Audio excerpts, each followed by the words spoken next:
The question, is this too idealistic?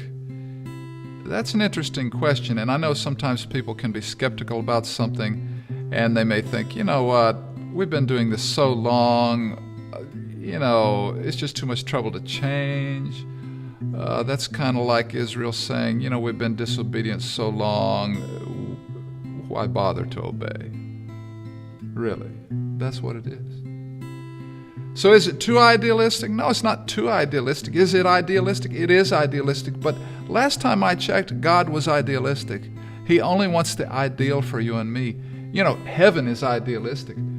Do you want second-class heaven? Do you want second-class commandments? Do you want to almost obey them or what? No, we don't want that. We want the very best for us. We want the very best for our children. Do you have ideals? Of course you do. Are you too idealistic? No, you're not. So how do we go about changing it? That's a tough question. First of all, it's an education process. It's a long time. We're doing things out of ignorance. We don't know any better. We're not necessarily all rebellious people.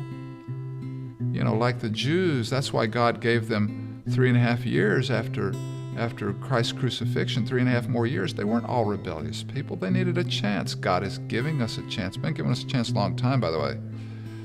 But it's an education process for administrators, for pastors, and for people. Quite frankly, many pastors and administrators are well aware of everything that we've been saying, all of the Bible text, the Ellen White support for the proper model for ministry. But honestly, they're afraid that the lay people won't accept it.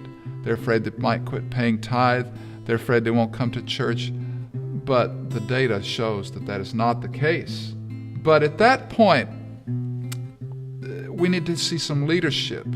There needs to be an education process, a simultaneous education process of administrators, elders, pastors, and lay people. And then the lay people accept it. Everywhere I give this message, the lay people accept it universally, with rare, almost no exception. But at that point is the prime moment for leaders to act. Is there a transition involved? Yeah. Elders need to be trained. Does it take a little time? Yeah. But it doesn't take 200 years. It doesn't take 10 years. It doesn't take 1 year. Maybe 1 year for some churches. It doesn't take forever. God's people want to see Jesus come.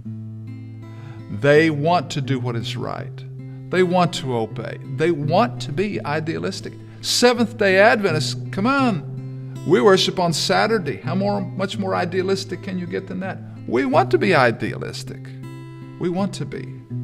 But the proper response for churches, though, when they come to the awareness and when leadership is leading, because the pastor can't do anything that the leadership won't let them do.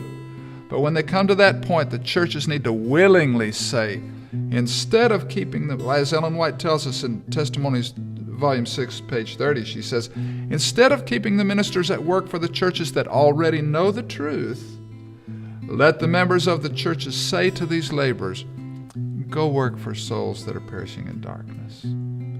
We ourselves will carry forward the services of the church.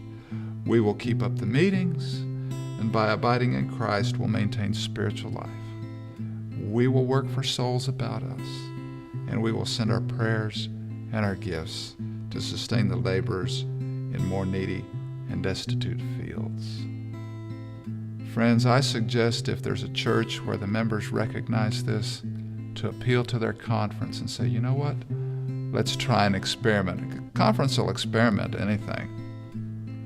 Let's try something for 2 years. Let's just see how it works, conference.